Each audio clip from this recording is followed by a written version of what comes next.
You're listening to IBNX. IBNXradio.com. Welcome to Dynamics of Dialogue. This is your host, Rebel Queen, and I'm in the studio with some amazing guests today. Today is our very first Sister Circle Sunday, so tune in for more Dynamics of Dialogue when we come right back from break. See you soon.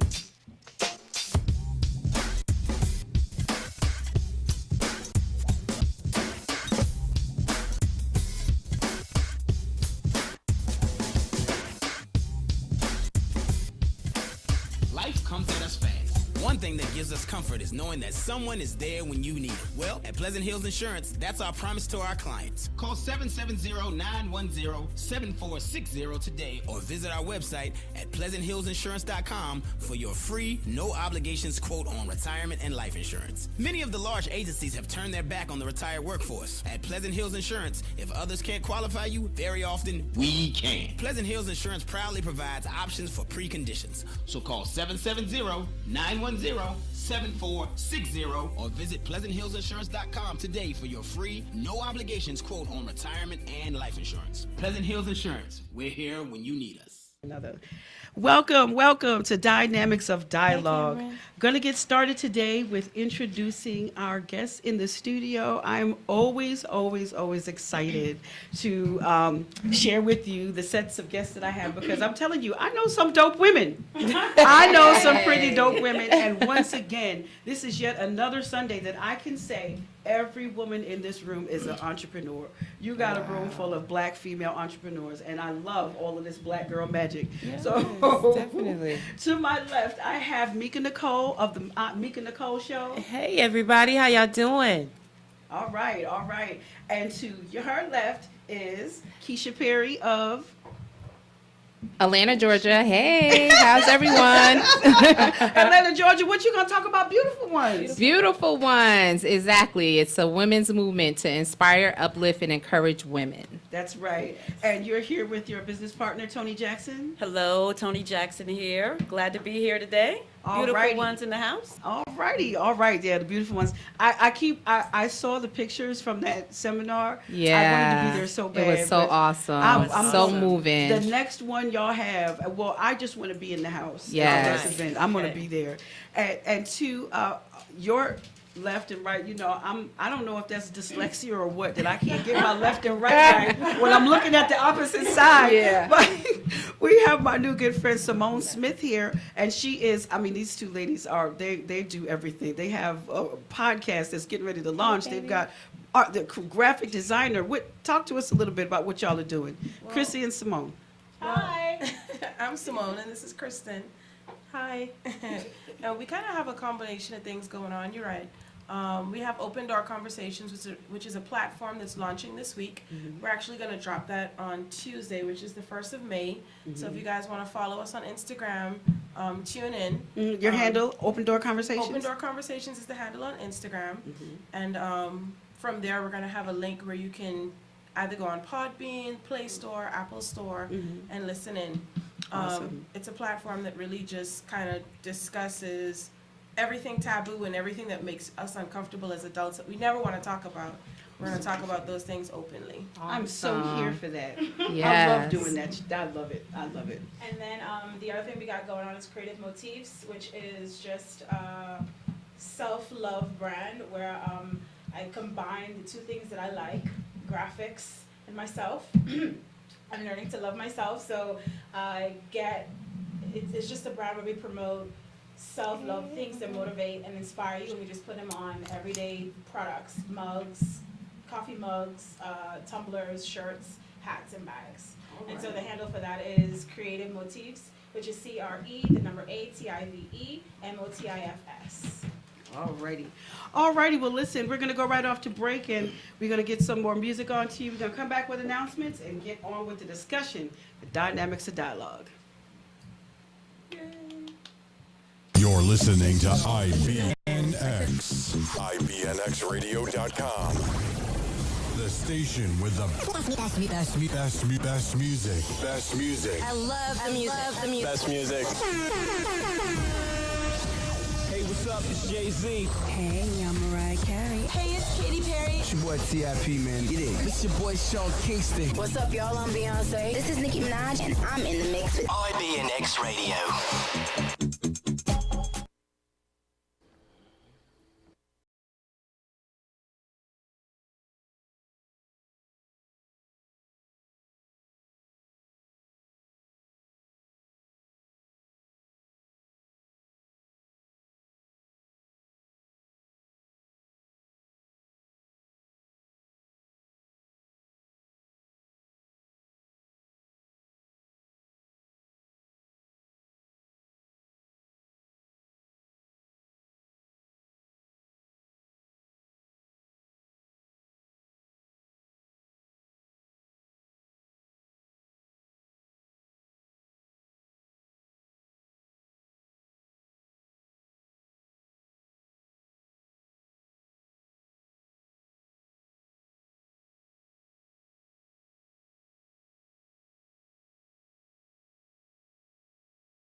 Ladies and gentlemen, boys and girls, each and every Monday from 7 to 9 p.m. Tune into JC Squared on the Air Show featuring Jason J-Boy Carey and Hoover the Socialite. JC Squared on the Air. Reason Monday music, special guest, celebrity birthday, the daily student segment, crazy holiday, and today in hip-hop. What's up? You are listening to Dynamics of Dialogue on IBNX Radio.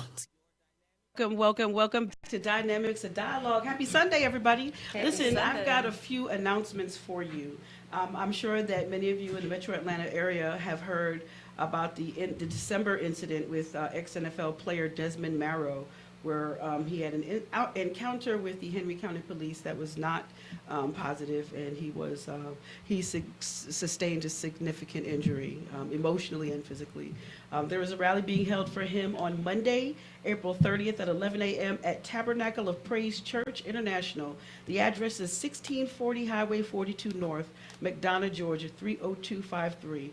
You can find out more information and follow the story with Desmond if you search the hashtag I Stand With Desmond.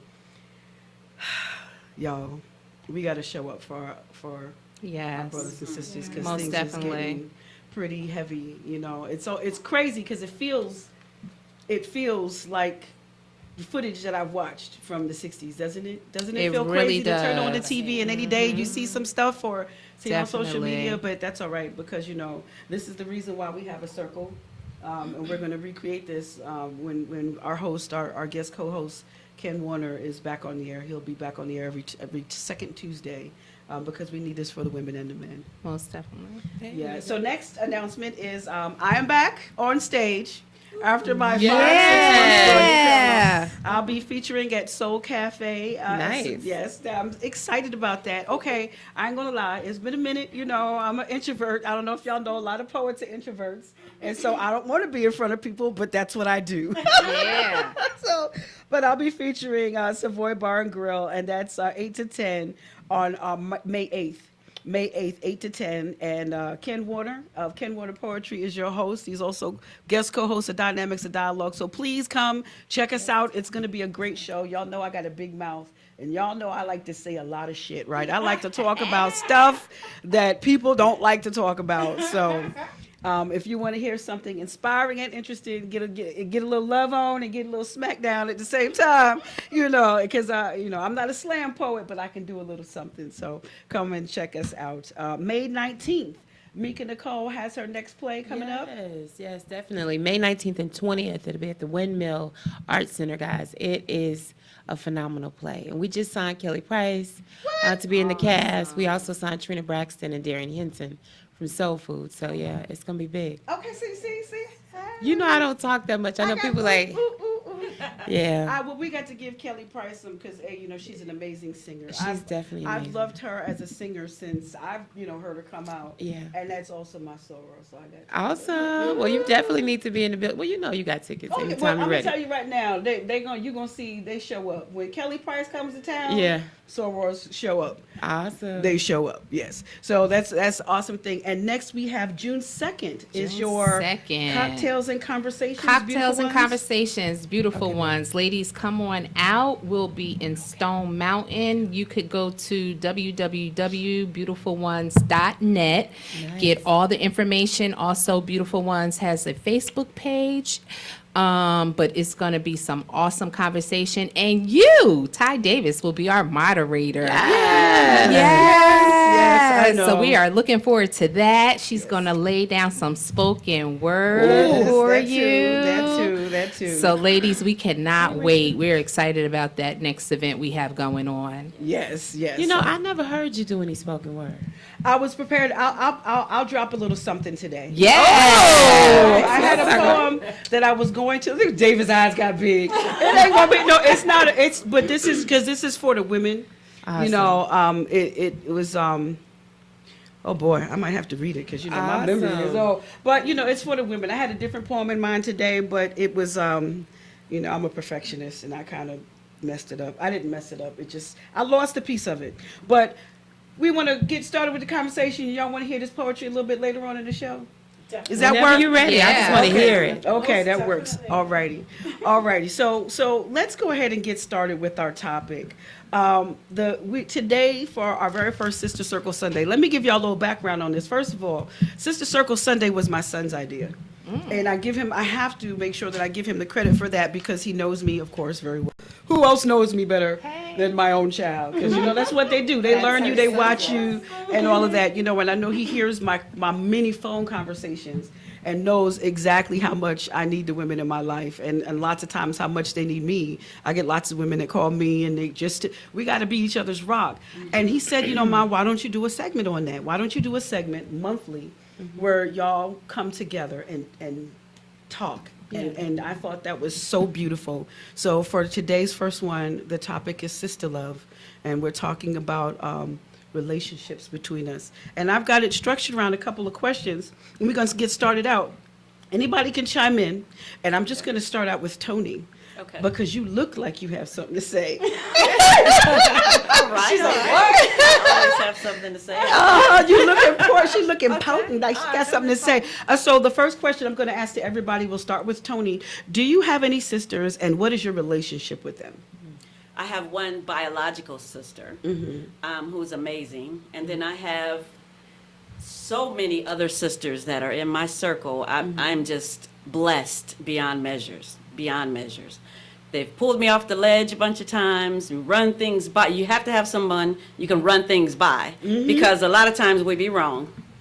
I hate to say that, but sometimes we'd be wrong and be like, no, girl, you got to go back. No, don't say that. Don't do that. Keisha does that with me all the time. I'm like, I'm going to say this. She'd be like, no, calm down, watch your tone. You got to have people like that in your life. That's right. To keep you whole. So it's very important to have sisters. Even if you only have two. That's right. Two is better than none. That's right. So, yes. That's right. All righty. Yeah. So anybody else? Why? Looking at you because you're the radio lady too. I know. Well, listen, I try to respect everybody's platform. As far as sisters, I don't have any biological sisters, but I have a lot of women in my life who pour into me.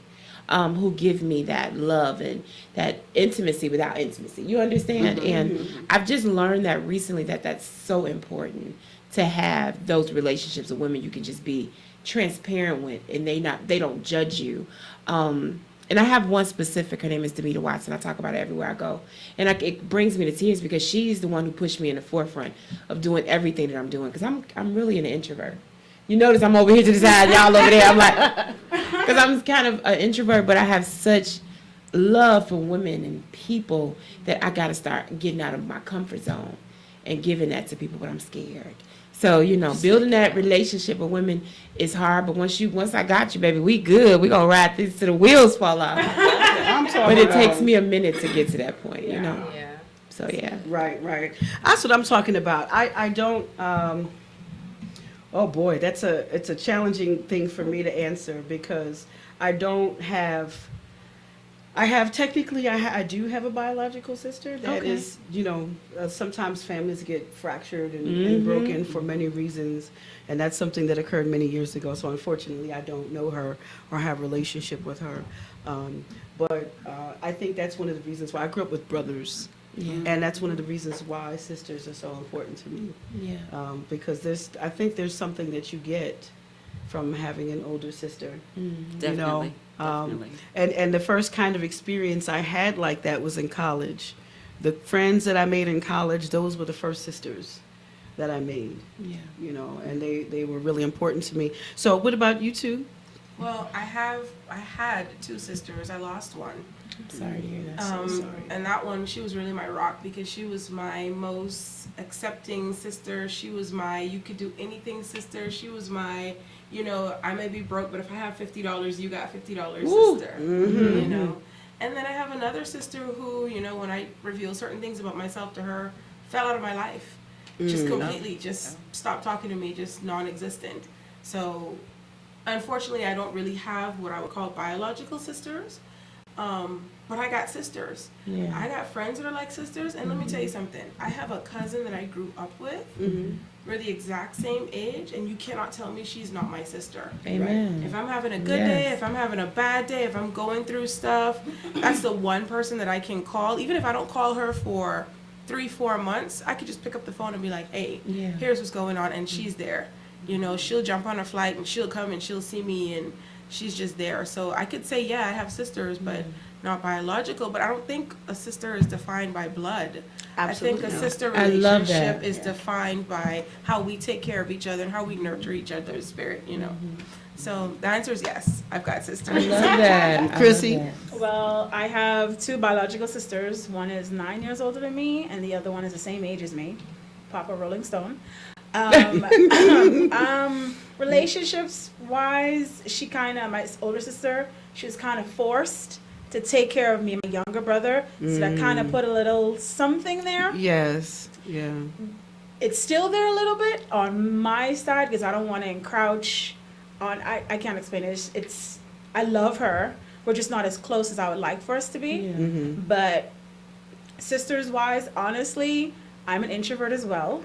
It's a lot of introverts. Yes. Most people wouldn't think or believe me, Right. but I'm very Same much here. of an introvert. Yes. Yeah. So Definitely. honestly, my outside of my biological sisters, I really have my main sister, which is her. I'm most vulnerable with my wife.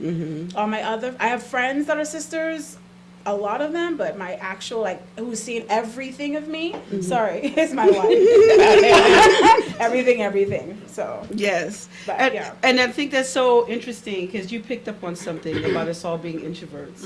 And I think that has a lot to do with, how do we, as we develop as girls, we get some kind of idea from somewhere about womanhood, about life. And I think that there's one thing that life kind of teaches us at some point is our access to people that are there for us as support is limited, and we tend to go inwards. I know for me, that's one of the things that made me an introvert is I turned myself inward, and that's where I find my safety. Does that resonate with anybody else? No, nobody else is she's like, no. I'm no. actually the complete opposite. But for me, from I was young, I was very, very particular about who I allowed in my circle. The reason was that I don't know where I developed that from. I don't know if it was just natural, but it's a protection mechanism. So believe it or not, I've never really had anybody hurt me because I've never really let anyone in that You close. are blessed, honey. Very And the blessed. 1 or 2 people that are in there, they are in there. Like, That's right. I can promise you there's only about 3 people in my life right now that are in there. And I describe them as brothers and sisters. Like, when I introduce them, I'll say, this is my brother. Because realistically, we're not blood, but that's my brother. Let me ask you a question. Where did you learn that? Because that had to be a learned behavior to be very cautious up front. Was that kind of like the family dynamics, or? I don't know. The thing about it is I was like that from so small. I don't know where I got that from. My brother's not like that. I may get it from my mom. She's like that. Okay. That was going to be, and that's That's a where I great get that segue from. because that's my next question. Because I think a lot of the attitudes that we have about women, womanhood, how we see ourselves as women and other women, a lot of that has to do with our relationship with our mom. So I wanted to ask, what is everybody's relationship with your mom like? And I have a very, very close relationship with my mother. And because of that, I let everyone in. Like all the sisters. I'm inviting everyone to the party. I want everybody to come. And Tony be like, you don't have to invite everybody, but I feel like I do. You know what I mean? I want everybody to get along. I want everybody to come. Now, once you act out and don't do that, then I might not invite you to the next one. Right. But my You only get one initial time. is to invite everyone. I want everybody, because the thing is, I need something you have. yes. Point blank, period. Yes. You know what I mean? Yes. We all go do so many different things in life, and there's something that you have that I need. That's right. So that's my mindset. That's I love right. that. Can I say something Yes, really quick? please. Yes, I love that please. you brought up that you have something, that I have something that you may need. Yes. I didn't realize that people go into relationships with me because of that something that I had. Exactly. There you go. You understand? So I had to be protective reflective Yeah. of that Because I'm about something. to say that could be a good thing and a bad It could be a good thing and a bad thing. Because you know It's what? always a Have y'all good heard thing, of the though. poet Rumi, the 12th century poet Rumi? Yes. Yes. In one of his poems, I love this man, and in one of his poems, I can't remember what it was called, but there's a line that says, the wound is the place where the light enters. And what I have come to realize is that I get women that are drawn to me. So you're right, you hit on something because they're drawn to you, but it's because you have something that they need. Yeah. And now some of these women that are coming, if they're broken women, and then they'll, you have to now enact self-care because Yes. then you find yourself in a place where you're putting out, Yes. putting out, and even becoming resentful because I'm Yes. like, what's happening in this relationship? Yes. Because you love your sister. Yeah. You don't want to see her suffer, so you're Yes. putting out, but you got to remember to replenish. Exactly. Yes. But Yes, as women, I see we- lots of comments Yes. coming up here. Because that's Did you get ready to Cooper's go? See, Chrissy. As women, we have an obligation to help one another. Yes. When we know something, we have to share it. Yes. We have an obligation. Yes. That's how I feel. I mean, Tony, it's an we obligation. do, but do we accept the obligation? Sometimes. Because that's the Sometimes we problem. don't. Yes. That's the issue. That's My where the issue has guard been I've is. always poured into everybody else. Yeah. And then when I had nothing left for me, There was nobody to pour into nobody you. poured into me. And we had that conversation when I came on your show the first time. That's right. And I had to start realizing I can't keep giving you all of me. Yeah. Right, because then you don't have nothing left. Right. That's why I wanted to start Beautiful Ones, just because of that. Because if we learn to inspire, encourage, and uplift one another in love, and we just do that generation to generation, you get what I'm saying? Because generations before us didn't know to do that. They didn't do that. So I believe some stuff is a learned behavior. It is. You get what I'm saying? So that's I kind think of it all why, is. yeah. And you know what I watch? And when we talk about learned behaviors, I learned a lot from my mom because I watched my mom do that. Her sister friends that would be suffering, that would need something, they would be without a place to stay. I can't tell you how many times we had people staying with us. Yeah. So what did I do now in turn? I started opening up my space. Yeah. But then what I didn't learn was boundaries. I didn't learn that, and then I realized that I don't have any girls. I have my only one is in that back room there. But what I realized is that because I didn't learn those boundaries, that informed the way I handled my relationships, and it also informed. Now I saw that my son observes that, and now he is now doing the same thing. When anybody that needs, Right. I got you. So now I had to go back to him and say, listen. I'm so sorry because what I didn't teach you was boundaries. There's another B word that I'll bring to the table. The reason I bring that B word to the table is this. Oh, we can cuss on the air now. Okay. No, that B word. Oh, I thought you were talking about my B word. Classy, but I That's too short, honey. My B word is balance, and the reason is because exactly what you said I can speak to. I also watch my mom take on everybody else's stuff. Yeah. You know, Yes. people would stay with us all the time. When they had problems, they would pour it into her, and she was their fixer, their solutionist. Yep. But when she needed help in fixing and solution, it was like everyone vaporized. Yes. And so when I became an adult, I became very much like that. You Right. know, I would give and fix and fix. And we talked about this before when we were on the radio last time. But I learned through my wife, actually. She was like, you know, baby, you got to be balanced. Yes. You don't want to be to either extreme. You don't want to give and give and give and give. Or And take then and there's take and nothing take, yeah. left. But you also don't want to not give. Yeah. Right. You don't want to be that person who's like, you know what, I got to protect myself so much, so Yeah. I'm going to super guard and I'm not going to give anything. Yeah. Because there's a certain amount of joy Gotta be a and boundary, and yeah. building up of yourself that comes from giving. When you help other people and you teach others and you lead others, that actually builds you up as a leader. You know what I've learned? You have to watch people first before you give it to them. Yeah. Well, And that was my thing. I didn't See how watch. they'll handle what it is you possibly could give to them. Girl, You have to I see did how not they watch. handle it. I didn't watch. I used to give them everything. I've had women steal my money, steal my jewelry, steal my man, everything, because I've brought so many people into my life. Yeah. Now I'm watching how you move. And that one little thing that shows me, okay, yeah, you not, Yeah, I'll shut it And I down real cut you quick. quick. I'ma shut her down. Shut it all the way down, and that because at the end of the day, we still have to learn how to protect ourselves. And I know I'm in a Exactly. place now where I have been all kind of turned up. Yeah. What I had to become present to is the fact that I wasn't protecting myself.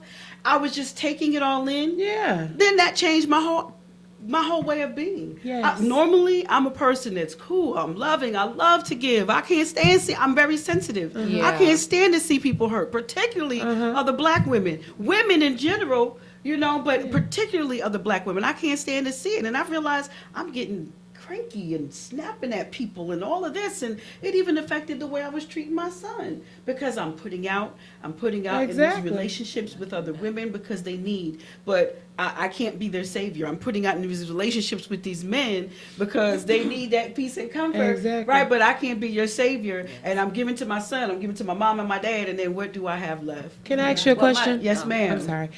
When you decided to stop doing that, how did the people react? Oh, it was nasty. It was nasty. Don't they got the nerve to be Because mad? what They wanna happens- protect you. What happens is they try to tear down your character. Because when You better say that. That's what they try to she do. gonna make me get up here and throw You something. better say that. I know firsthand. They do that to me all the They time. will try to tear down your character. Yes. Lord have mercy. Throw these things. I keep looking for something to throw. You see me shaking Come my on head. now. I think the biggest thing, a friend of mine, Donna Burnham, like I can say her whole Shout out, name. Donna. Hey, Donna. She told me a long time ago, because I'm a people person and whatever I have, I'm wide open to you.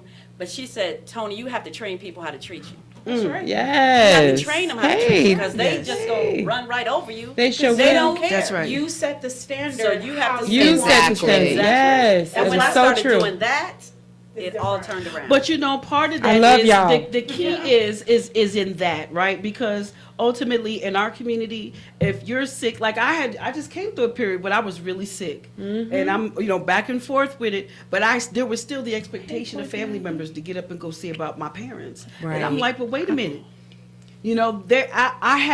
I will tell you the one person that has been supportive, and not to say that it's been perfect, but it's been really supportive in this change of me, and that's Your that young son? man in there. I know that. I Yeah. felt that. Yeah. He When is I- your rock. I'm telling you, man. Awesome. He'll get in there and cook, and days I'm just exhausted because I do have chronic illness, and dealing with chronic illness is A lot. it's a lot. It's a lot, and so, but I'm grateful. Part of the thing I had to get over is that I wasn't willing as a woman to show my weakness to my child. And I think as moms, it is, I got it, baby. I got Yes. it. Don't worry. But I think what that does is it also creates the image for them that we're super women. We don't get sick. We don't, there's no weakness in that. And once I opened up that door and let him into that, then that created more space for me to feel more comfortable. But you and caring raised a for myself. man. and gave Yeah. him that opportunity. You raised a man, so you got to let him be that man for you. Yeah, You have thank to.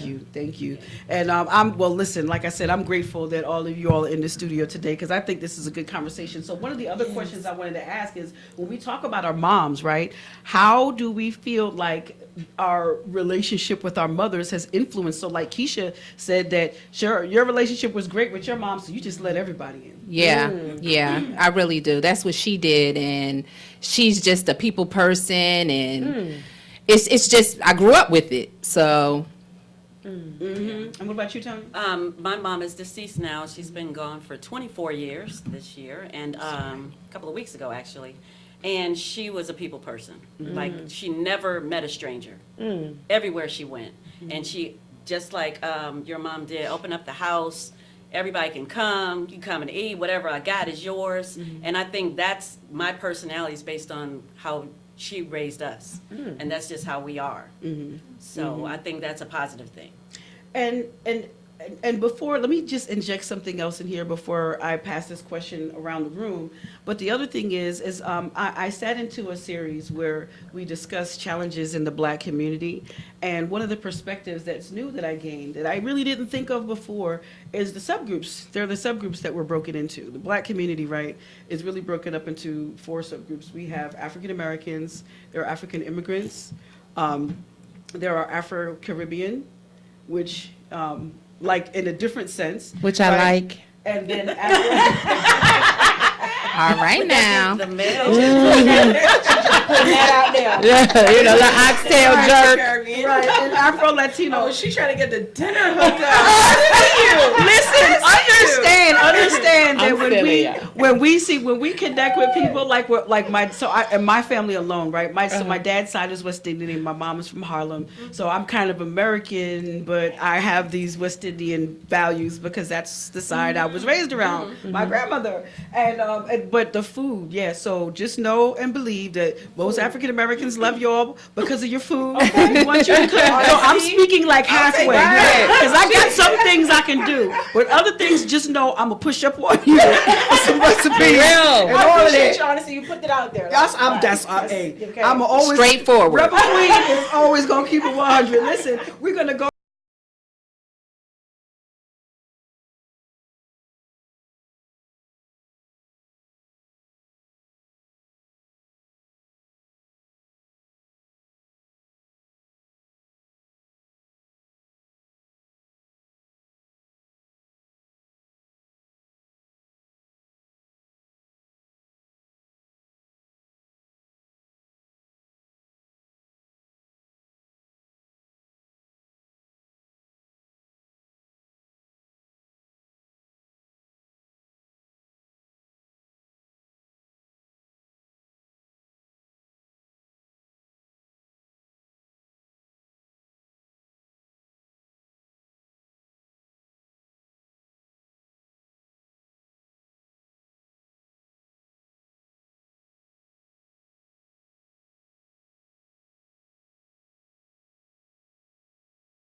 go nowhere, baby.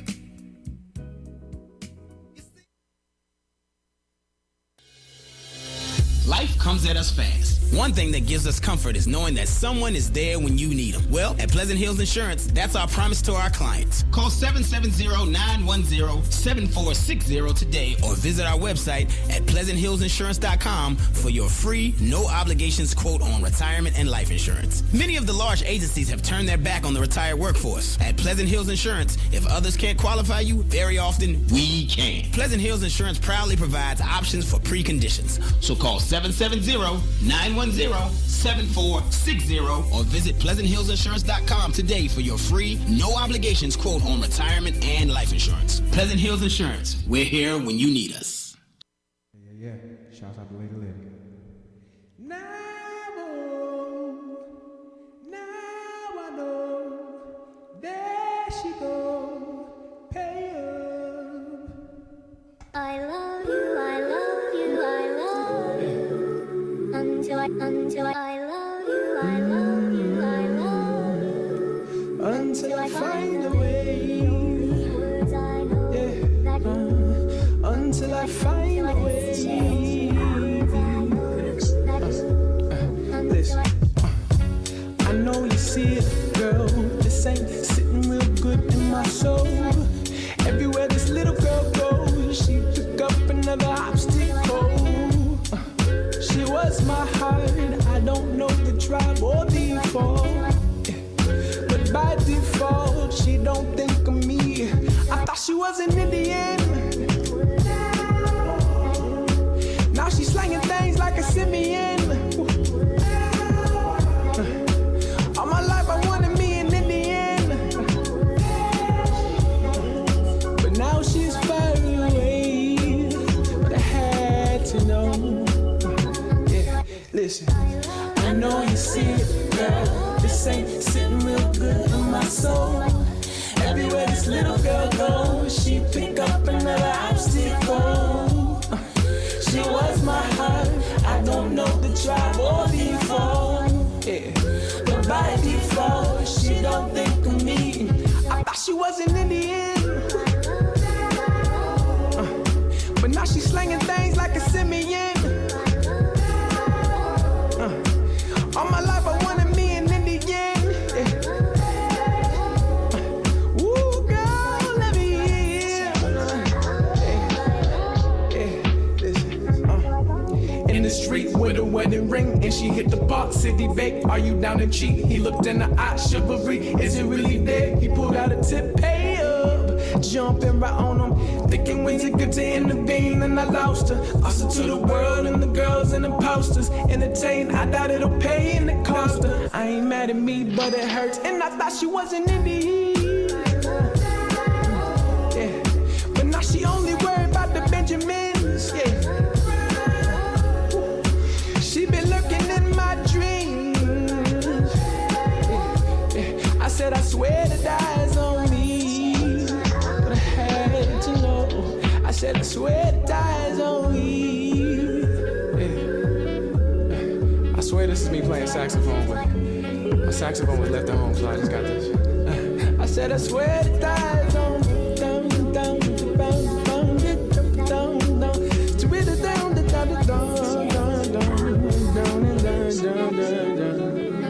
I need you, I need you, I need you. I need to make you see what you mean to me. Until I feel I'm open, you will know what I mean. Hey, what's up, y'all? This is Seletica of ISM Culture, and you're listening to Dynamics of Dialogue with Rebel Queen on IBNX. Hey, so we are back from break, and we were just having a really rousing discussion. But that's what happens, right? When you get some sisters in the room together, we start talking. So where we left off on was talking about our relationship with our mom, and how does that shape our views about being a black woman and our views about other black women. Well, for me, growing up with my mom, I always felt that she always tried to put me in a box because I was a lot more outgoing. Mm-hmm. And my mom been through her stuff. So seeing me grow up being, she used to call me a social butterfly. It was always arguments or discussions about, you need to not have as many friends. You just need to, just her fists, her hands wasn't as open as other mothers. If I was going somewhere, you can go by their house, not have too many people coming in, because she was very protective of herself and her space. And for me, I resented her. I'm like, once I get older, I'm gonna have everybody in my house. I'm gonna just do everything for everyone. Oh, it's so different now. I'm not as socially open as I used to be, and for some reason I'm like, I wonder why. Because when I see things happening, I'm like, oh, this is why my mom is the way she is. Now, I'm not still to her extreme. Being a Libra, I found the balance. So that's why I tell her, it's like, you have to protect yourself, because now I understand where my mom was coming from, and she was so closed off. But being so closed off, I also noticed the relationships that she missed out on being so closed off. So now being 33, I'm like trying to figure out the balance between, and we're not as close as I would like for us to be, but I understand why. I'm not as resentful to her anymore. I used to be for a very long time. Because you understand now. Because I understand. I was gonna say, yeah, because you know what happens? I feel like growing up, there's a lot of our mothers' stories that they kept from us. Yes. The times that they would cry, the times that they hurt, the times that they didn't have enough money to buy groceries, so they had to rob Peter to pay Paul. But they didn't tell us about it. We didn't know anything was wrong because we were their kids. And like you said, you protect them. Mommy got it. I'll take care of it. And even as we got older, sometimes I'd ask my mom stuff, and she was like, oh, that's none of your business. Don't worry about it. Not in a malicious way, but in her mind, there are certain things that are just off limits to talk about, I guess. You just grit your teeth and bear it, is how it was. But now that I'm older, I realize, oh, okay, that's probably why you did what you did, because now a lot more of their stories start to come out. And so now you start to understand a lot more. And that is where now I realize as a parent, what I'm going to do differently is try to share. And I don't want to put my burdens on my kid. You want to be balanced. But I would like to be more open than I think my mom was. Yes. And sharing a little bit more of my story so that my kids would know the hows and the whys, and they would have a more realistic view as they grow up, as opposed to, oh, well, I don't know, mommy got it. And then they grow up and they're just completely oblivious. When she's saying, oh, go. Yes, because I was going to ask Mika too next. I haven't heard from you about your mom. My mother and I did not have a great relationship. Okay. Not that she wasn't, how can I say this? Not that she wasn't there, it's because I just felt that she put men before me. Is she still alive? Oh yeah, my mother is very much still alive. We have a great relationship now. Awesome. But it just took some time. I just couldn't stand my mom probably until I was 30 years old. Wow. And a lot happened to me. Like I was raped, and she didn't even know anything about it because our relationship was just so broken. But now we have a dynamic relationship. My mother never even told me she loved me until I was in my 30s. Like now, every time we're on the phone, it's like, I love you. It's constant. But I am nothing like my mother. Like she would let people come in, she would do all this stuff, and I would be like, why are these people around me? You know what I mean? What's going on? And we just had this totally different outlook. And she would say, you're so mean. You are really mean. I'm like, no, I'm not. I don't like people invading my personal That's your space. where you live. And so that just, our relationship was horrible until 30. And then one day I had a conversation with her, and I told her, you know what? I felt like you left me a long time ago. Wow. When you were with this person. Right. Because you didn't protect me. And then when I was raped, she didn't find out until I was 30, I told her. And she was like, why you never said anything? I never felt like I could talk to you. Right. Because there was always somebody else in front of me. Wow. I'm so emotional. I get emotional when I think That's about but it. you know what though, and the beauty in that is finding the language, because had you not found the language to communicate that with her, that might be something that would be festering in you now. You know, for me, I've only just recently, I've had similar experiences. My relationship with my mom was never really good. I felt the same kind of thing, you know, but it was my dad. She was with my dad for, you know, until they got divorced. But it was difficult to, and that's another thing, as women, as moms, we have to realize that, you know, why would I share with you if I don't trust you? If you're my mom and you're supposed to be taking care of me, and there's every time I need you, there's somebody in front of me and I gotta wait. Well, why would I trust that you are the person that can help me and save me if, you know, that's happening? And so now what we have is grown women that are, struggle, you know, and I'm 47, I'll be 48 in December. And I remain transparent about it because it is my sincere hope that we just don't have women that are suffering their whole lives. We need some peace, and this is why we need our sisters. That's right. Exactly. But I didn't realize that. All the relationships I have with women, I would destroy them because I didn't know how to have a relationship with a woman. Right. And so now it's like I'm late in my life and I'm realizing I pushed people away who was really trying to love me because I didn't trust them because of the relationship with a woman. And there's a lot of women just like that. There's a lot of women like that. The good thing about that is you can go back to them and say, I pushed you away, and I'm open now. You, if they're around, you're able to do that. And if they truly loved you, they would open up to you. Yeah. And that's the thing, because that makes it so hard for us to identify what is love. So let's tip to that, because I think that when we don't get a healthy perspective of what love is from our parents, these are our first teachers, right? We learn how to speak. We learn everything from our parents. So when we don't get that perspective, how does that work for us? How does that influence your relationships? And how does that? So Mika, are you okay to talk about how that affected your relationships outside of just women? Oh yeah, I have a very, very big trust issue with people. Period. Like I said, you see how I'm off to the corner. It's not that I want to be. I want to love on everybody, but I'm so that trust. Come on over here. That trust thing is so hard for me because of that foundation that was set. You know, I didn't understand how I was. And I'm saying this on live, so my mother will see it because she watch everything. But it is what it is. I didn't know how I could have been in a situation to be raped like that at 10, and nobody. You know what I mean? Like how was I in that situation? When you were supposed to protect me, and I never knew who my father was, so that's the only person I expected to protect me was my mom. Right. That was a realistic and correct expectation.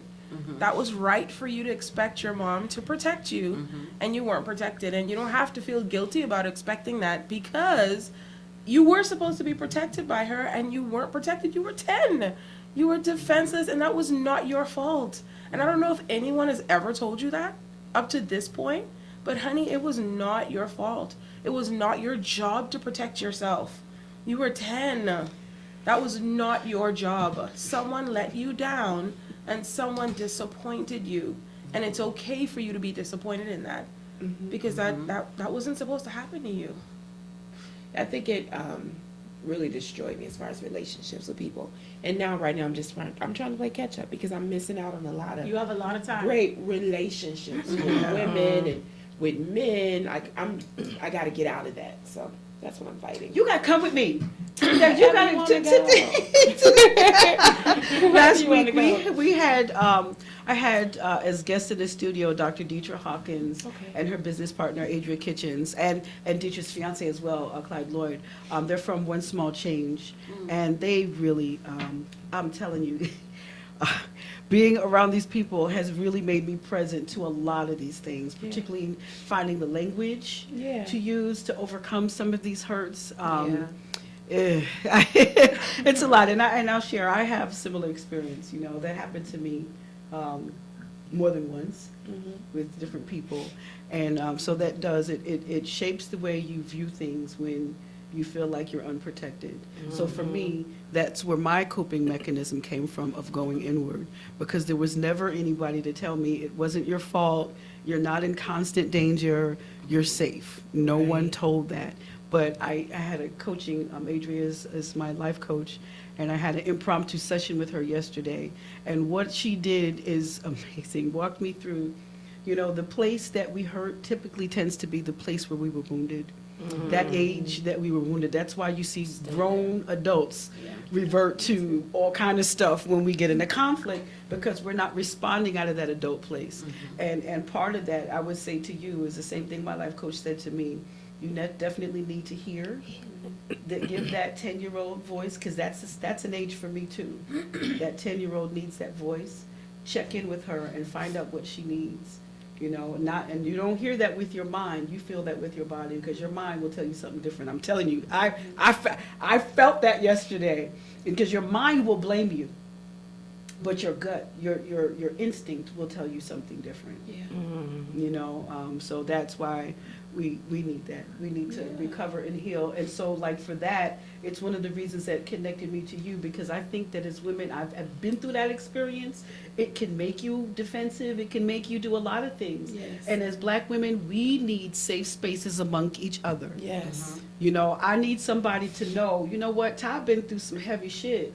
And she may be coming off, peeling off and loud and yelling, but somebody need to ask, is she okay? Yes. Before you jump down my throat, ask, am I okay? Because it might be that I've been screaming for help and nobody don't hear me. And I find myself that sister, like, I want to get up and hug you right now.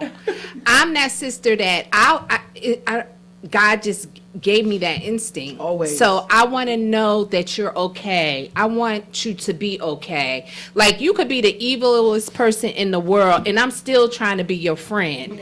Because I'm like, there's something deep there. I don't know what it is, but she need a hug. I am so like that. You know what I mean? I've always been like that. I love that, and you hit on it. And that's what I do. I push people away until they like, wait a minute.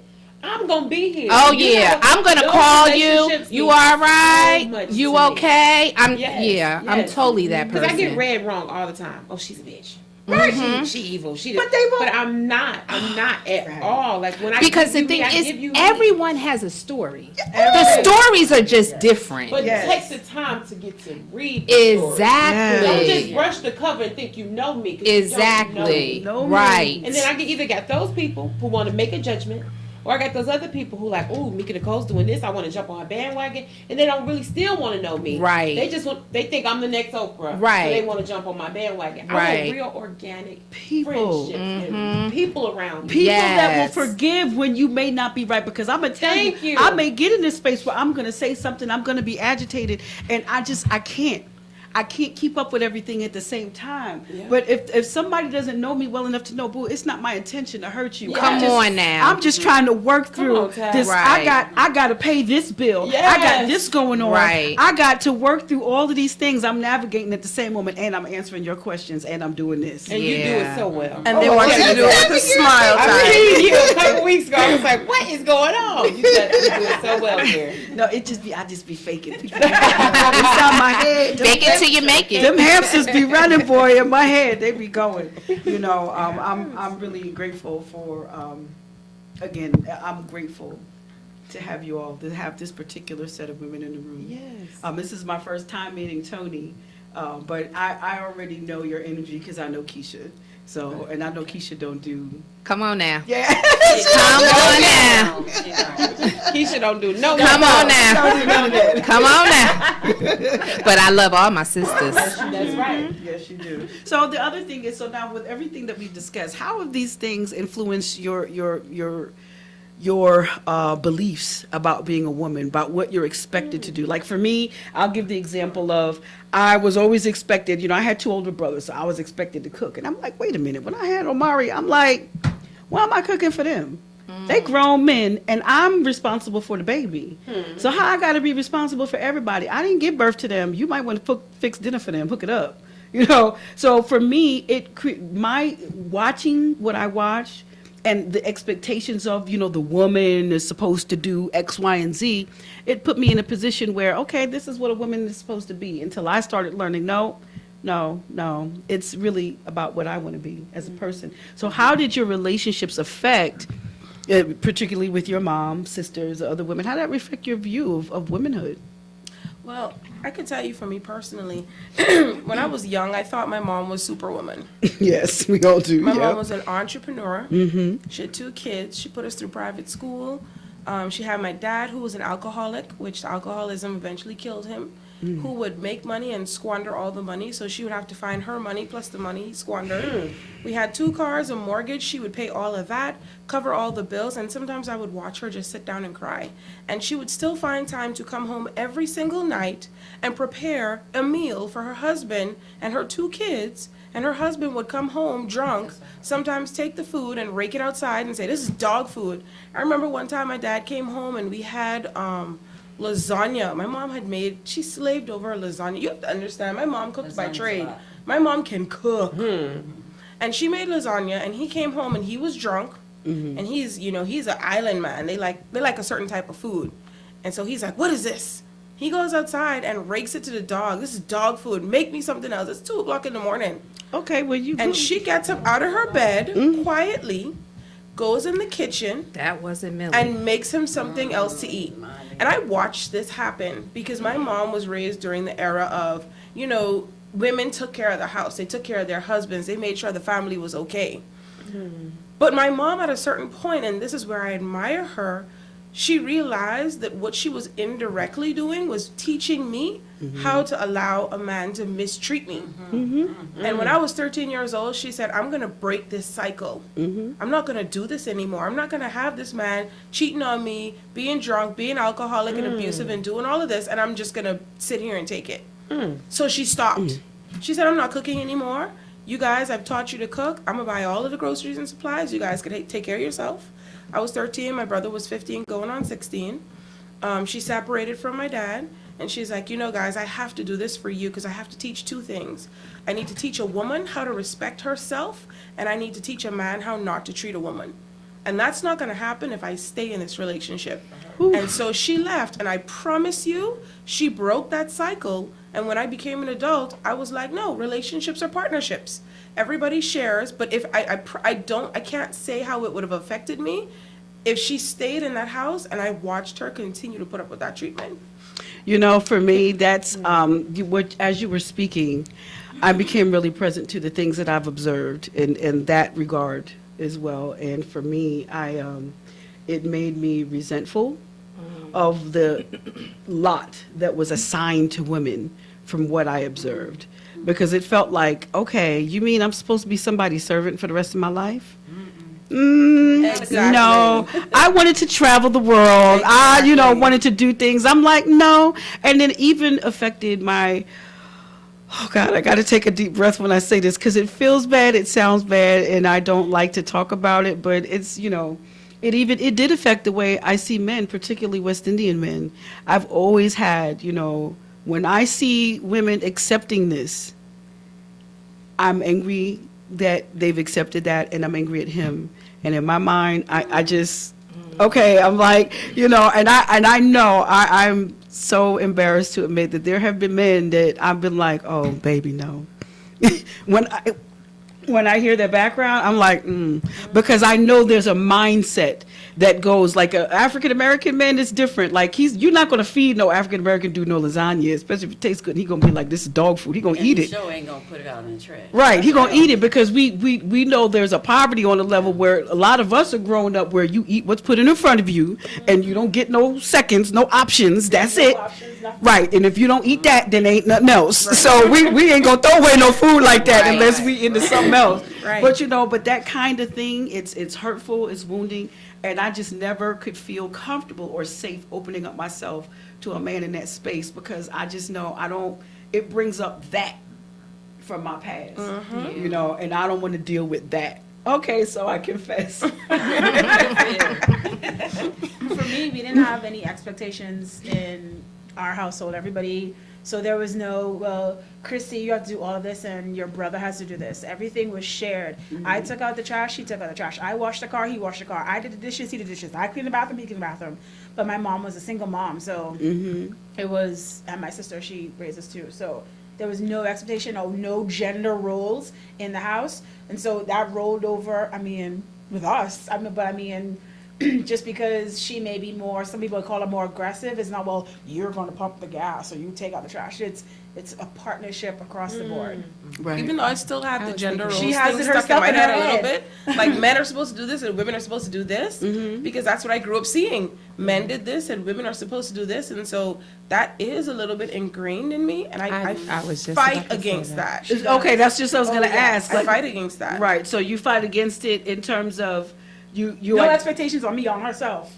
on yourself. Yeah. Okay. Not only expectations on myself, but even other people around me.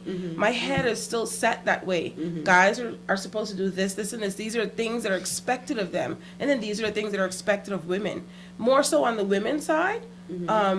And learning that these things aren't expected of you. You can do certain things out of love, but relationships are partnerships. And they should be shared. And burdens should be shared. You know, no. I saw my mom take on everything, and so now I feel like I need to take on everything. You know, I need to make sure everything's taken care of. No, it doesn't work that way. Right.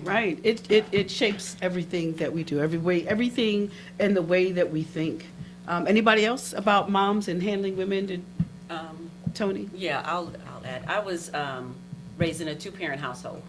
My mother and father both, we didn't have gender roles. We all did everything. We had weeks because we had days where people would forget what day it was to wash dishes. So we'd have to wash dishes all week. They did that with you. I used to forget the day. I was like, oh, it's a day. And it's like, no, what, you have the week. Yes, Yeah. but my parents taught us, it was 3 of us, and my parents taught us that we have to learn how to do everything because you don't know when you might have to do something. Right. So you need to know how to do everything. You need to know how to pay the bills, you need to know how to cook, you need to know how to clean. But then there are gender expectations that society has put on us. Like when you look at a house and you look at the yard, society looks at the man. He couldn't do that? Exactly. He couldn't do Because, that? no, my mother cut the grass. Thank but you. my father would take the credit for it. Oh, wow. Yes, because men would be like, oh man, your yard is beautiful. And my dad would be like, yeah, I put some fertilizer down. Oh, he wouldn't give And the then credit to my your mom? No, and then my mom's like, you didn't do nothing to the grass. But society says, do you look at the house and the outside and the cars and all that, it's a male role, you know, like men put the gas in the car, they wash the car and all of that. Even though we all did all of that stuff, when you walk in the house and if the house is not clean, You the assume it's the woman, right? It's like, gosh, she keep a nasty house. But we knew how, we were raised to do everything. And as far as relationships with men, my mom has always taught us that there's things that you're supposed to do as a man. There's things that you're supposed to take care of your household. You're supposed to open the door for a woman. And which was a problem when I first started dating my husband because I never said thank you because these were supposed to. There was an So I'm expectation like, from- what do you mean? He's like, why didn't you say thank you when we went out? You're supposed to do that part. No. That's what she felt. Right. I'm like, you're supposed That's to. how you're you were supposed to. raised. Uh-huh. And so, which was horrible because he wasn't raised that way. But Right. it caused a problem with us because I wouldn't say thank you, but I didn't know that that's what I was doing. Ooh, communication. Supposed to. Right. I had That's lists supposed that's to. real funny because I grew up in a 2-home household also, and the same thing went on in my family.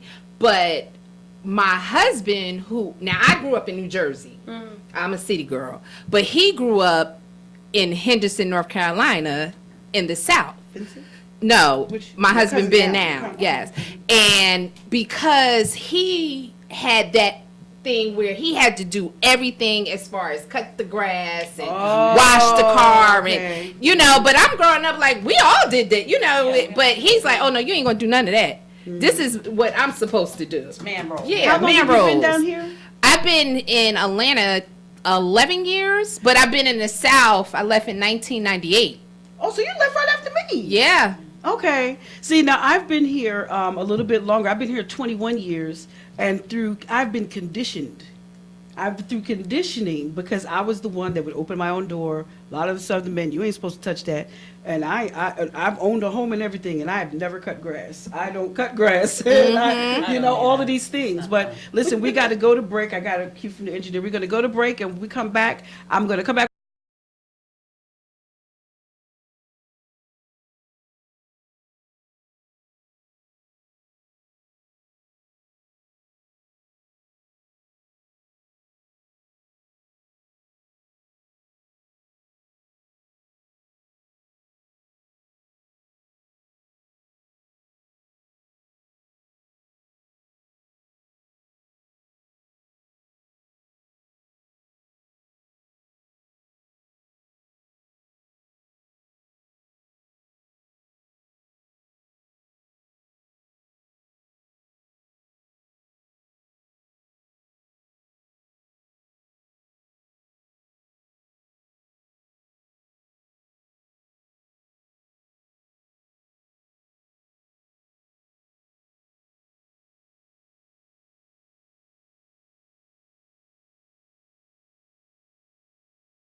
Hey, what's up? It's your girl M Love, and you are tuned in to Dynamics of Dialogue on the IBNXradio.com network. Peace. Hi, I'm Rebel Queen. Not deliberately. We are the hosts of Dynamics of Dialogue. Our show inspires critical thought and great dialogue. We discuss a variety of topics from science to activism. We're here to tickle your intellect and tackle some social justice issues along the way. So we've got fantastic guests. We're going to have some really cool indie music as well. Tune in every Sunday from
You're listening to IBNX.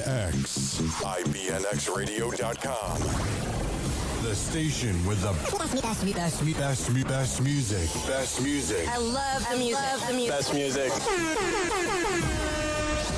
Hey, what's up? It's Jay-Z. Hey, I'm Mariah Carey. Hey, it's Katy Perry. It's your boy T.I.P., man. Get in. It's your boy Sean Kingston. What's up, y'all? I'm Beyonce. This is Nicki Minaj, and I'm in the mix with IBNX Radio. Welcome back to Dynamics of Dialogue, and we were just having some great conversation. You know, we just been running our mouth this whole show, right? Talking through the show, talking through the breaks, but it's good conversation, right? Good conversation. Yes, I know. We flopping all over the place. So one part that we haven't gotten, golly, it's 2:30. Yeah, time has flown by. Right. Wow. Right. I wasn't ready to go. Listen, the next time we come up in hookah, we're going to get a potluck going. We're going to get I some. know. She gonna Bring some Right. collards. Some collards and all of that. We're going to do this with some food. She gonna cook. It's all right. Because we just be going. I mean, we got to have the food to go with the conversation and maybe even a little about libations as well. Yes. So, you know, so we talked about a lot of things, right? And I know at least in the last segment, I touched a little bit about how seeing, you know, the way of being, even with my mom's side of the family, you know, the expectations of women, it kind of really made me mad at them, and it made me mad at the guys, because I'm like, I'm mad at you for expecting that. You know? Right. All the time. I'm like, no. But so when we deal with these hurts that we have in these relationships, whether it's through misunderstanding, I think, is what's happening the majority of the time, is there's some misunderstanding, like you exposed, Tony, with your husband? My husband. Yeah, okay, your husband, that he was raised a certain way, and you He were was raised, raised by a single parent. Right. And I was raised by both parents, and he, you know, you said thank you and please and all that, and our family just didn't, not that we were rude, but we're from the North, and it was just expected that you behave a certain way, and you didn't really have to say thank you because it's a given. Right. And, you know, it's just a little different. I now say please and thank you. Right. Of course, we've been married 25 years now, so I've learned to do 25, that. Black 25, love. Yes, Black that's love. awesome right there. So See, I know that- how to say it now. Now, see, this will be a perfect segue for my son has a song called Black Love that I absolutely love, but I've been forbidden from playing his music on the air because he ain't He's ready. playing like He ain't ready. He ain't ready. He need to get ready. Yeah, Right. I love We it. But need that a Black Love song is popping, y'all. It's going to be coming out He soon. said okay. He said okay? Yeah, he did. Oh, all right. Well, then here, come get this phone because, you know, I keep it on deck. I keep all his music on deck. It's real life. It's real life going on right now. Yes, I keep it all on deck. So we're going to be coming back on the air with Black Love. What you got, Dave? We don't need the phone. We got it. We going to play it. Okay, but make sure it come through the speakers too, because we need that. Okay. Well, listen. So because I said I would share this poem. Please so do. Before I go into dealing with this part of, I'm so sorry, y'all. You know, I'm usually more prepared, but you know, it's whatever. Life is life. So this poem is called Respect. I wrote it. This poem, I chose this one to read. I had a different one I was going to share. Usually I could do this off the top, but I got too much going on upstairs. And even though I'm a spoken word artist, I'm going to just read it. You know, usually that's like a thing that you don't do, but I'm going to read it because I want to do it right and I don't want to forget nothing. So I wrote this poem, Respect. It came to me as I was learning how to become a woman. If that makes sense? Because that was a journey I kind of took alone. You know, seeing people in different places in life. So it's called Respect. The needs of me outweigh the needs of those who walk through the door. No more will I turn my pearls into spoils for those who don't know. If you don't know, you better ask somebody about me because I'm nobody's domet and I'm nobody's hoe. Yet I'm the lady who turns mountains into molehills and traverses the trees and makes some badass honey out of 100 bunny bees. Make me, break me, shake me, honey, and I'll show you what a real woman is made of. Sugar and spice and everything nice was double the trouble when you made my cake and I ate it too. Maybe it's a sin for being who I am, but I don't give a damn what you say, because I'm going to be who I'm supposed to be, how I'm supposed to be. I'm the fulfillment of a 1,000-year-old prophecy, vast as the sky and wide as the sea. So before you go questioning me about my size, my thighs, or the color of my eyes, stop and think about who you are talking to, and realize that I'm your beginning, and I'm your end. I am your mother, and I am your friend. I'm the bearer of your seed, the container of your soul, who nurtures and feeds you till your body's made whole. I've carried you in my belly, and I've carried you on my back. And if you still don't understand what I'm saying is that I am the one who has been blessed to carry your seed. Inside my womb lies your posterity. So treat me with respect. Honor and love me for who I am. And when it seems that I don't have enough self-respect to earn your respect, teach me, for I am fertile ground. You better.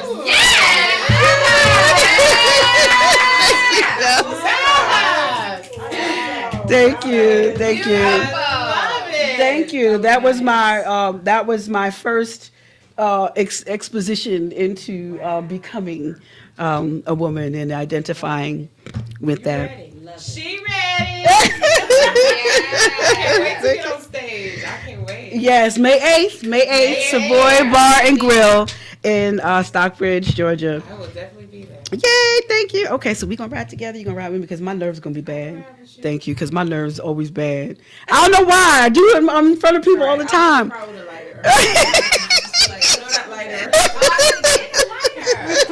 Yes, thank you.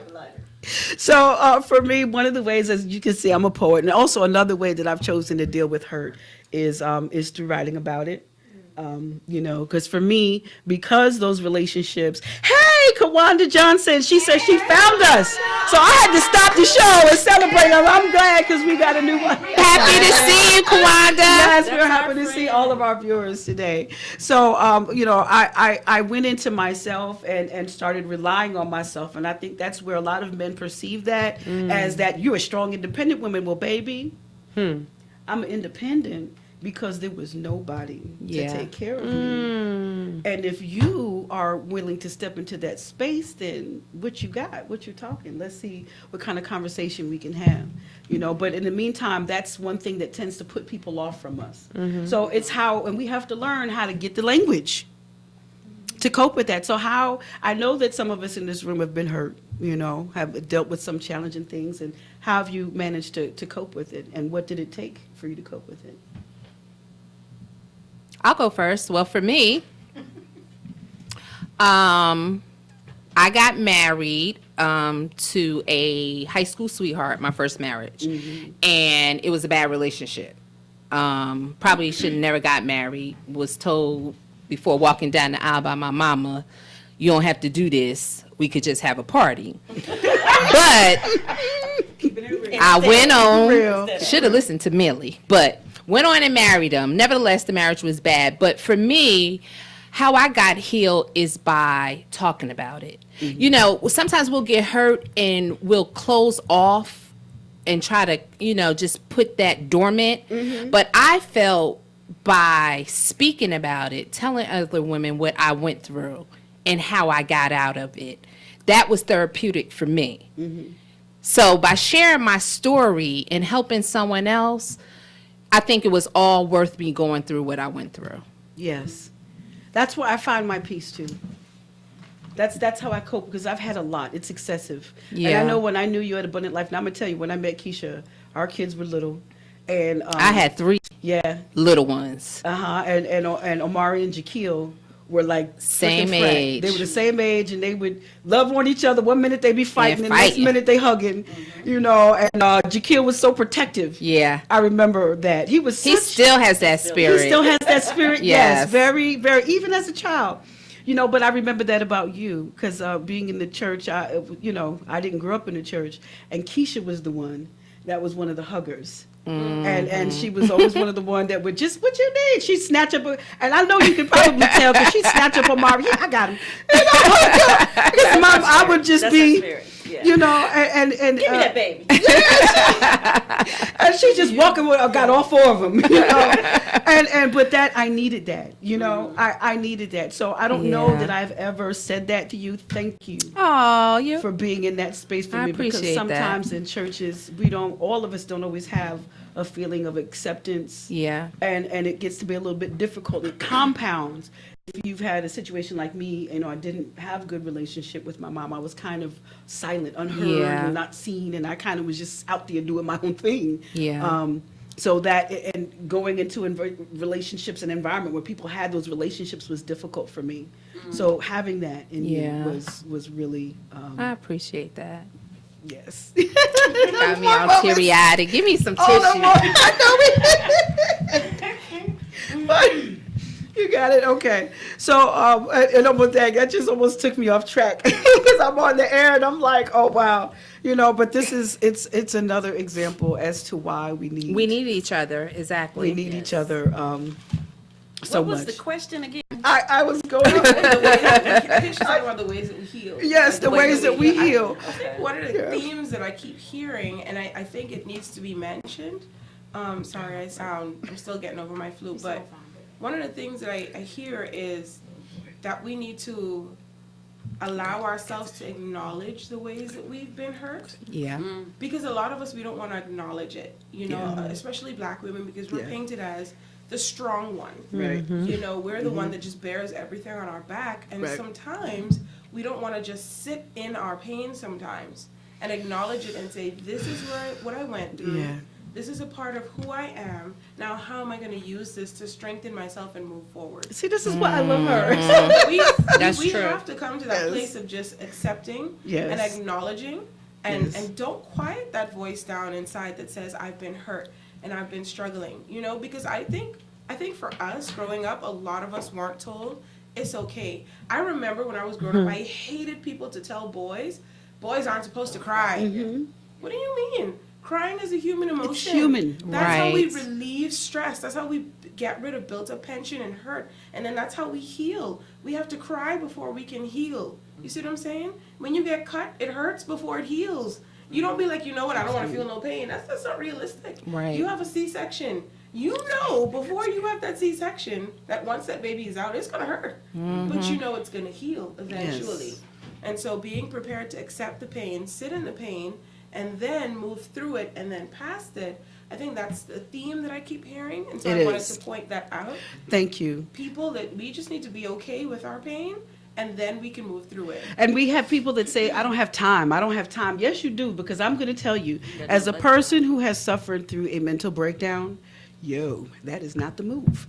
You do not want to be in a place where you do not have control over your mental faculties. You do not understand what's happening to you, because there's only but so much your mind can take.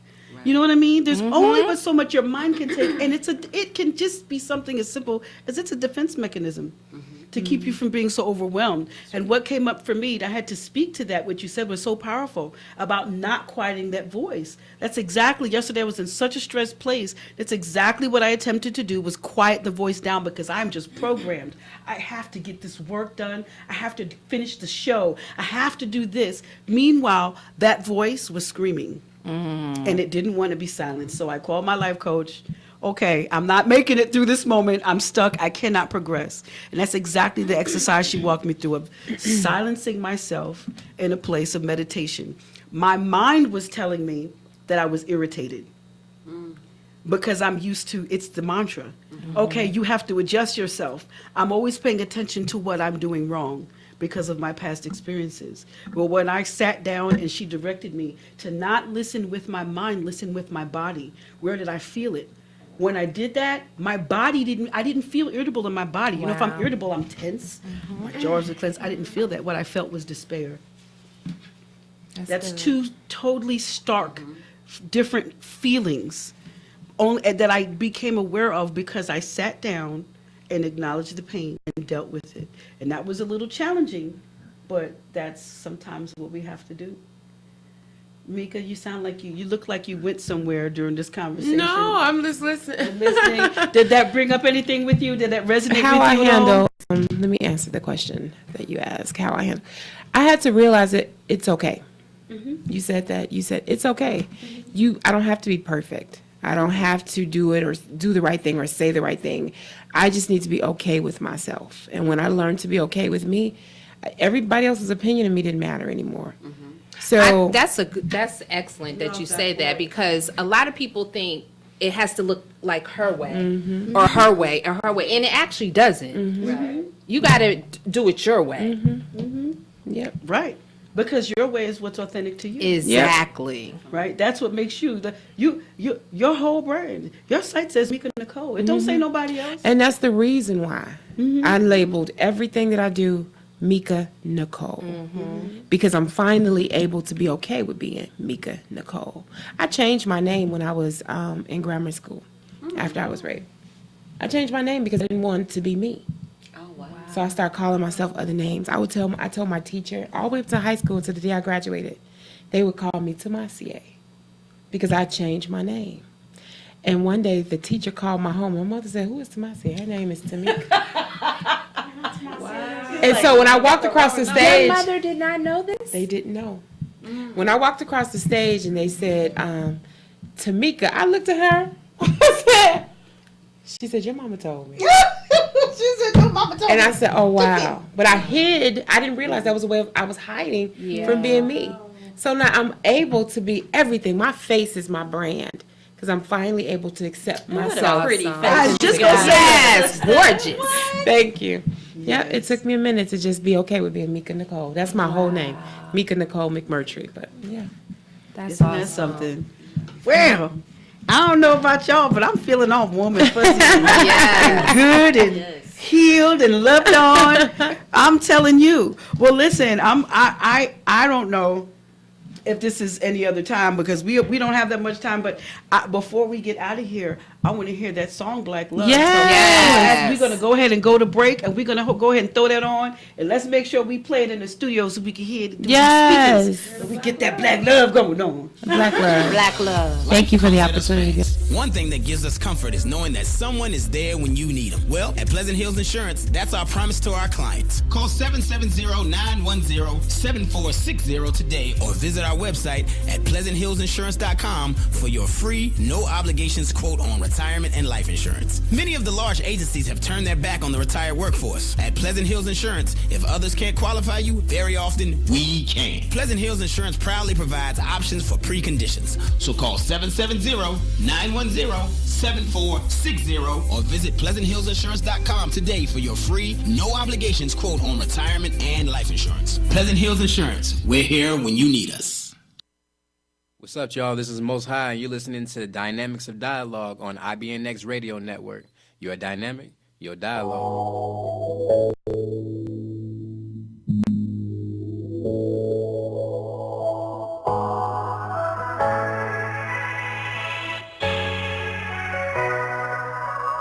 Black love, swear I want that black love, that we gon' have our backs love, that never turning back love, that black on black love, swear I want that black love, that when you coming back love, that come and rub your back love, that black on black, damn. You don't even understand, I can only lose my mind for a queen with melanin, I'm just saying. Excuse me, what's your name? If I had the choice, then I'd like to pick your brain for a minute or for a while, or maybe a mile out. I'll go the distance if I know you do them trials with me. There's just that young Bobby looking for a wild Whitney. Queen wanna have a child with me. Let's build a future for our future while we read about the future and we talk about the stars, and we come to the conclusion that we need the revolution. Girl, we on the same page, we vibrating at the same waves. Swear it's black love. Yeah, I want that black love, that we gon' have our backs love, that never turning back love, that black on black love. Swear I want that black love, that when you coming back love, that come and rub your back love, that black on black, black on black. I can't never get enough, so I always run it back, Cause in fact, she got knowledge of thyself, and she always bring me balance. If I name all of her talents, then the list is gonna be too long. We too strong, she just called me, I can't wait to get you home. Please don't have me wait too long, matter of fact, I'll drive you take too long. She is like a chocolate high, and I can't even lie, my favorite kind. Touching you like it's our first time. I'ma put you to bed, but instead I ain't gon' wait up for no holiday. Flowers anytime, just because I got the time of day. Warm bubble bath, glass of wine, candles light the way. So then I get in with you right away. Ha! Yeah, I want that black love, that we gon' have our backs love, that never turning back love, that black on black love. Swear I want that black love, that when you coming back love, that come and rub your back love, that black on black, that black on black, that black on black, that black on black,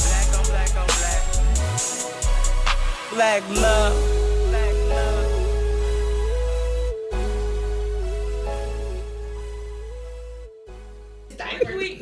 Welcome back to Dynamics of Dialogue. Listen, today, Rebel Queen is normally, more polished, but today I've been coming apart at the seams. Listening, I'm telling you, the energy in this room with these women has been amazing.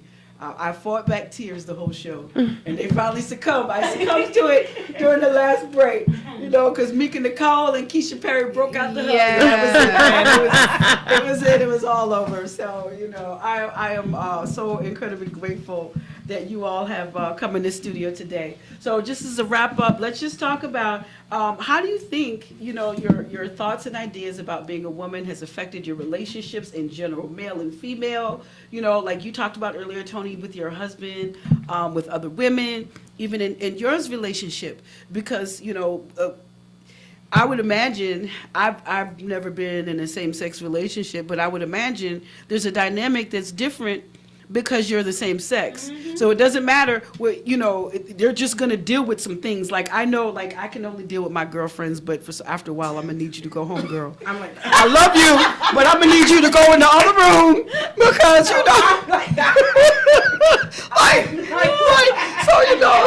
there's all of these different dynamics going on that it's just like it after a while drive me crazy because, So, how do we all process that? And how does that work for everybody?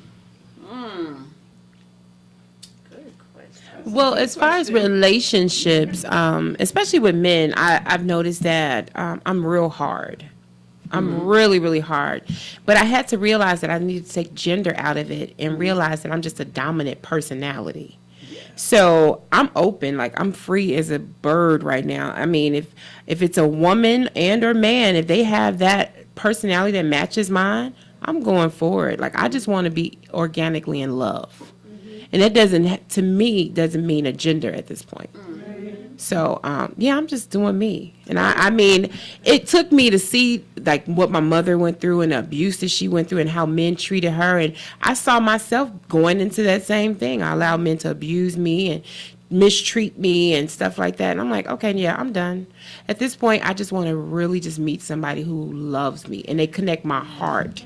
That's it. I thank God for being married to a man that found me for 18 years. Yeah, y'all seem to be real happy. He really loves me. Yes. But it took me a minute to allow him to love me. Being broken and abused, I came into the relationship where he had to sit me down and say, hey, I'm not him. Ooh.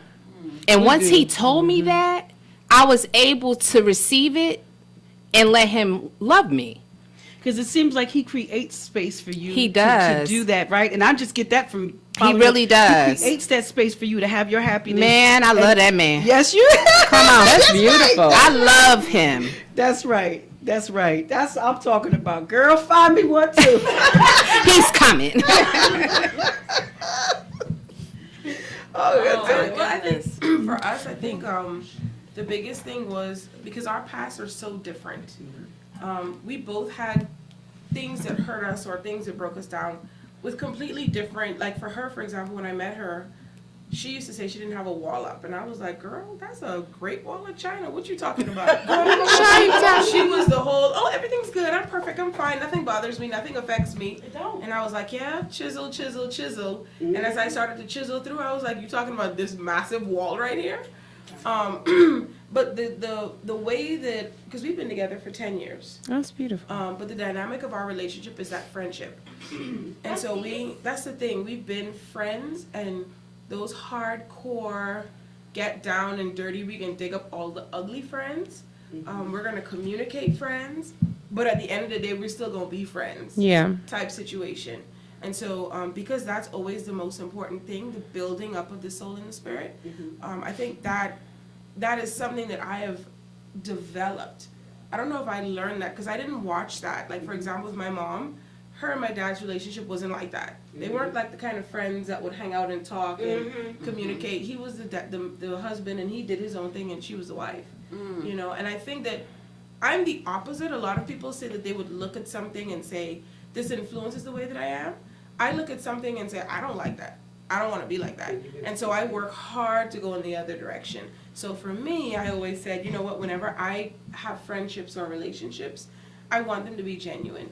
You know, whoever I'm in a relationship with, I want them to be my friend before anything else. And so I've been shaped a little differently in that I try to do everything opposite what I didn't like or what I saw, and I was like, I don't want to be like that. So I work hard to be the opposite. Okay. So yeah, I am totally like that. And in my mind, I kind of, you know, because I look at you two, the way you two interact, I'm a little jealous because y'all are like really, from what y'all like best friends. Yeah, you can see. It's to the point where you were saying that about, you know, girlfriends. I'm like, okay, baby, I need some me time. I'm gonna go, because we're besties. But she's the only person that can be in my space constantly, and I'm not like, okay, it's time to go. I'm sometime-y, but not with her. But it's never been that she's never had to step away from me and her ever. I'm like, I admire that. I'm the type of person, if I don't get that alone time for myself and step away, I get that whole, well, why you're kind of snippy. You're kind of snippy. Yeah, kind of something. And so we are, because we're so close all the time. That's just how we're in our bubble. Yeah. That's black love. Yeah. That's black love. Yeah. Shout out to the Most High. I love it. So, you know, I know for me, it's affected for things for me as well. I know, but for me, like I said, I go inward. I need that time. You know, my son and I, he stays with me where we've been, you know, several iterations. But we're both the same in that regard.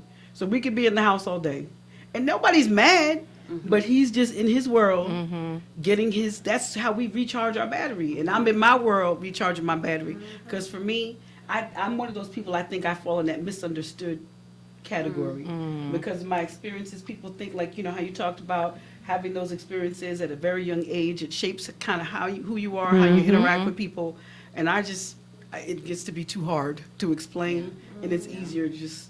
I'm gonna go over here and just relax for a while, and when I'm ready to come out from under my rock, I'll say hello again. You know, that works for me. I had a question in regards to when you guys were saying that you have that misunderstood, but people just read you kind of wrong. How do you go about counteracting that from the jump? Because in order for me to read you that way, something has to be given to me. So what do you give to me to make me feel that you could be stuck up, or what am I getting from you? If that makes any sense. Yeah. Like if I see someone, if I'm like, oh, she's wearing pink, she must be feminine. I mean, what is it that what energy are you giving to me for me to feel that I need to be standoffish? Can I just jump in really quickly? I get, and I'm not gonna make it that long. Like me, see how I was kind of standoffish a little bit at the beginning. People automatically think, oh, she's stuck up. I didn't think that 1 minute. I thought you were doing a show over there. No, not saying you, but I'm glad you did. It's all on the person on the receiving end, right? But a lot of times I get that from people, like, she's she's stuck up, or she's a B, or because I'm really short with people when I first meet them. That's just because that's who I am. But once you get to know me, you pull back some of those layers. You're like, oh, you're a damn teddy bear. But that's it. It takes a time to get to that because I have to be this strong force. Because you got to know, don't come in my circle unless you're really ready to come and love me. I'm not about to let all of me, my bipolarness, everything. Like you need to love all of this. Right. So I don't want. I have to put that guard up at first. But now, like I saw her scooting towards me, I acknowledge everything. I don't miss nothing. Wow. You hit me, not a beat. Like y'all may be over here, but I'm watching every single thing. Yeah. I know who looked at me, who did, because I'm so cognizant of who comes into my space. Because when I give you me, I'm gonna give you every drop. You ain't gonna. It's nothing. You're not gonna get 99%. You're gonna get 100%. So when I saw you scooting towards me, I said, okay, come on. I know what you want, and I'm gonna give it to you because I see that you're willing to try. Yeah. That's all I want is somebody just to try and give me a chance. But people automatically get the wrong thing, so I just let them. That's what you think? But you were saying you didn't think that? I didn't think that a bit, and I look at people just like you do. I watch everything because I'm a photographer. So I'm looking at things all the time. And I used to always have, I could tell you about yourself from just looking at you. People like that all the time. I used to, oh, well, she's this way, she's that way. And then my son brought it to my attention. You may be wrong. Like we used to be in the airport, and we're sitting watching people because I'm a people person. And we come up with where people are going, what their relationship's about, and all this stuff from just looking at someone. And then my oldest son, Jalen, he's like, you know what, you might be wrong. You should probably talk to that person and see. And I did, and I was wrong. And I was like, oh my God. Wow.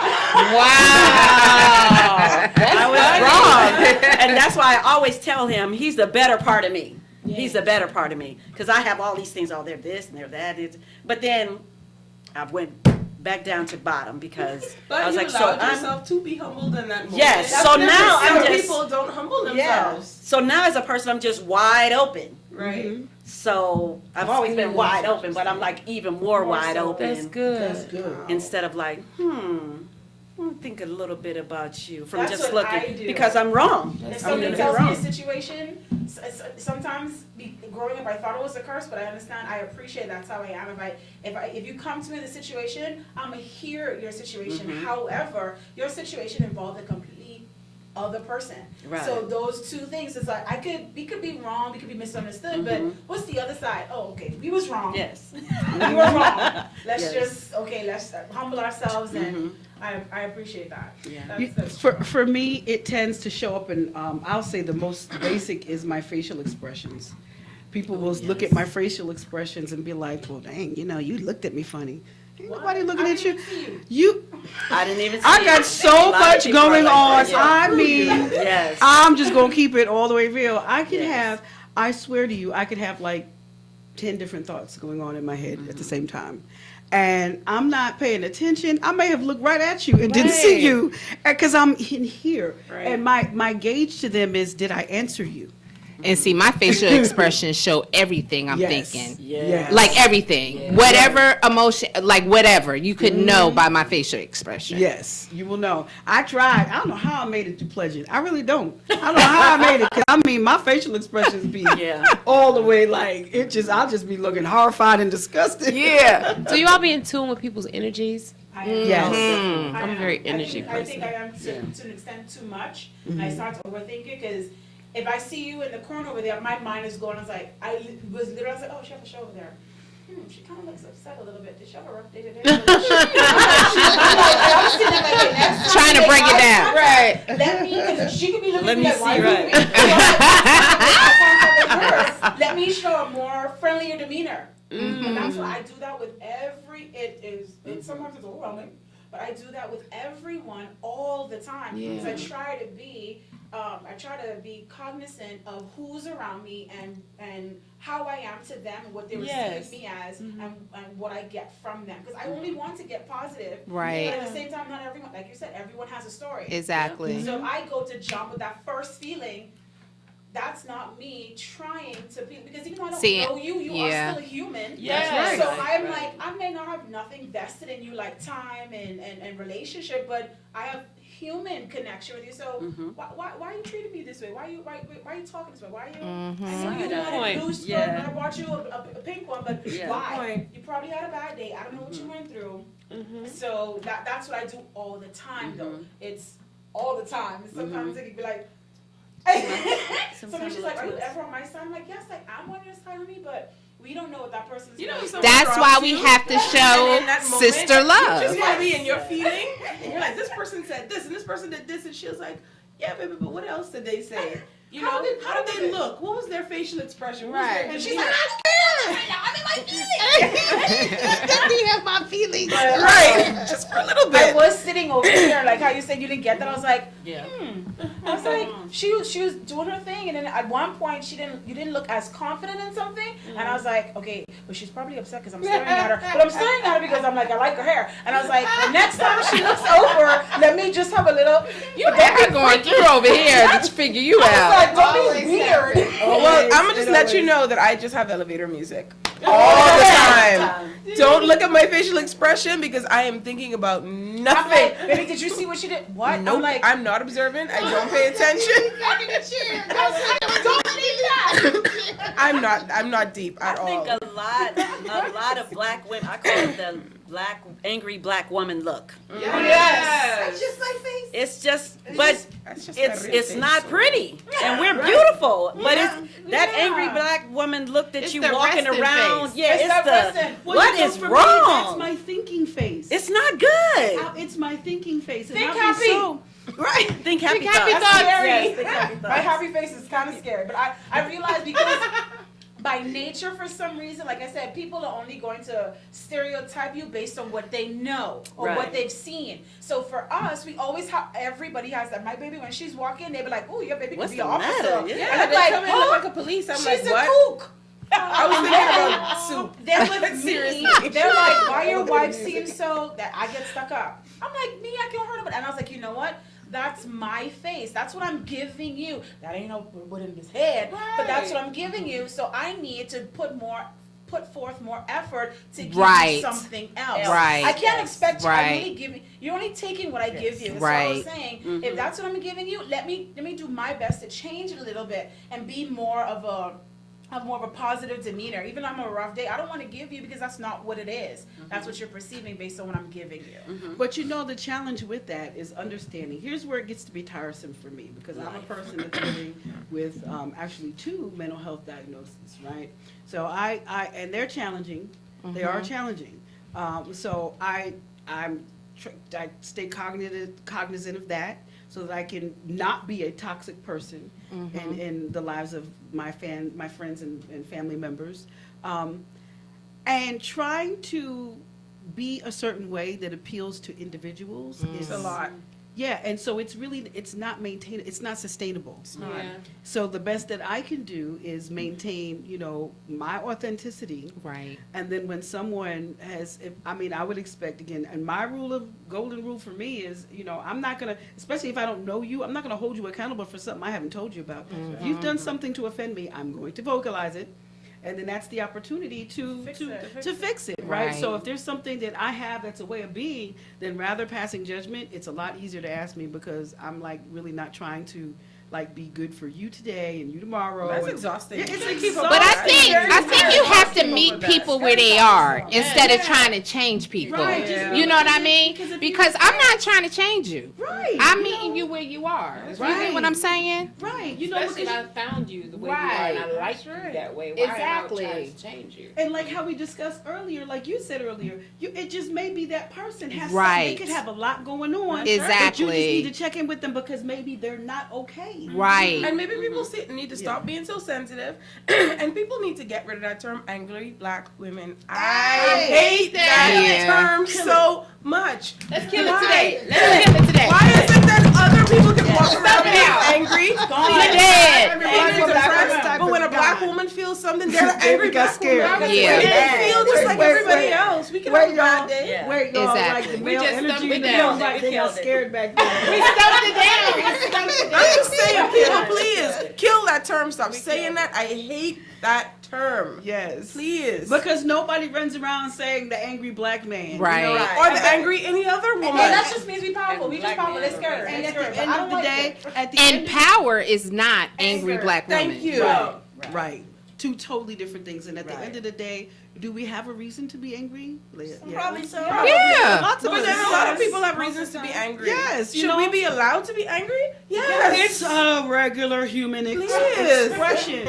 But women are the ones that have that, well, you're a lady, you know. No, listen. Mm-hmm. You going all that lady finna go out the window. You about to meet Taisha. You That's say that right. one more time. You got one more in and you gonna meet Taisha. All right. One more in. They just don't know. I don't know. Ain't no ladies sometimes. This mouth. Why I need a requirement to be there? Why can't I be my full self? That's exactly what I had in mind from my thoughts about this show. Right? It's about the full expression. That means that I have flaws. That means I have great things. That means I got some whatever. But it's the full expression of myself because that's what makes me me. And if there's some shit inside of me that you Say see that. that you don't like, it's probably because it's a result or a remnant of a life experience I've had. Or something that somebody has done to me at a particular time when it's been delicate in my life. And I needed that. It's a part of my infrastructure now. It's a part of who I am. So now I just have to figure out how to wield it for power. Let me say this really quickly. I was sitting at my restaurant. I used to own a restaurant in Chicago, and Michelle and Barack Obama came and they ordered their food. Yeah, they ordered their food and they sat down. And I walked out and I said, "Girl, that damn dress is sharp as hell." And everybody's like, "You just cursed at the first lady." I'm like, "Shit, she human like me." Right. And she laughed. She thought that was the funniest thing. Because you treat I'm her just like a regular a regular like person. a regular person, but I'm always myself. Like, it's okay. Exactly. I curse a little bit. That does not make I me less have a than. shirt That's that right. says I'm classy, but I cuss a little because I'll cuss We you gotta out. cut it. Yeah. Well, listen, I'm going to tell you, we're going to go to break, but just know I got a potty mouth. I got a potty mouth like a sailor, okay? So, No break. okay. So I got a potty mouth like a sailor, so we don't, we just keep going up. Thank you very much. I'm so appreciative because I'm getting all these mixed in. So yeah, but I've embraced it. Even that, I've learned to embrace it. It used to be something that I filtered. I filtered it a lot. But one of the things that I've learned is that I've learned from my aunt. I remember that example from my auntie, right? Be yourself. She was a church-going woman. She'd been to a couple of churches, as a matter of fact, but that didn't stop her from carrying a razor in her bosom. A razor under her tongue when she Yeah. Yeah, I ain't gonna lie. My family, they were born in Yeah. Harlem. So, but listen, Sister Circle Sunday, y'all. Yeah. I've We have to enjoyed begin. every totally minute enjoyed it. of your presence. I've enjoyed your energy. I keep asking Simone and Chrissy to come back because I'm like, I just love them. I keep asking Vicky to come back. So I'm going to be asking all of y'all to come back because I just love this energy. And to me, I've absorbed all of it. So thank you. Thank for you. sharing it with me. Thank you for having us. Oh, man. We appreciate Anytime. it. We appreciate it so much. I always get little, last time I was here, tissues. It's a feeling, it's like, you don't get that often. So when we do get it, and it's sad that you don't get that good feeling often from other people. You may have it from your family and friends, but from people that you've never met to get that is on a different level because we didn't know any of you before we came here. But now it's like, everyone has a space in my heart because of the connection that was in this room. So that's true. Yes. Thank you. Well, It's that black love. For a lot of That's people. right. Well, we're going to do it again. We're going to do it some more June 2nd.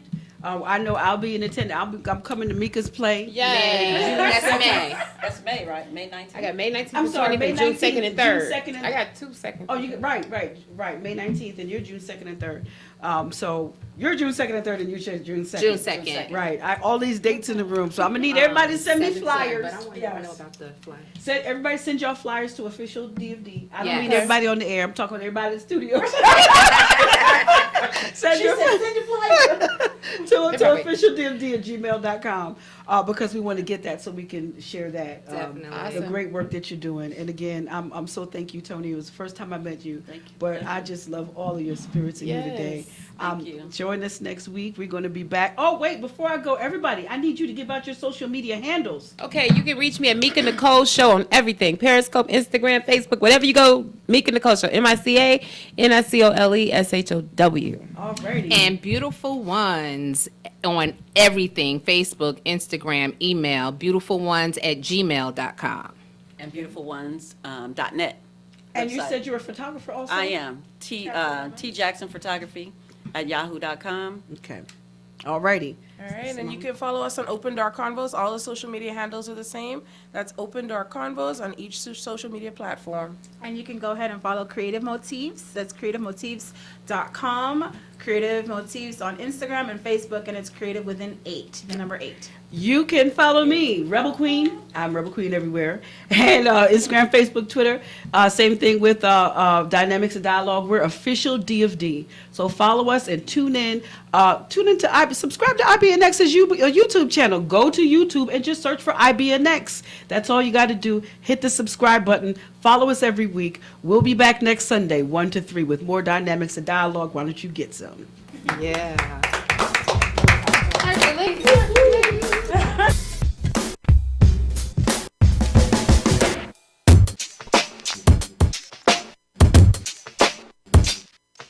You're listening to IBNX. IBNXradio.com.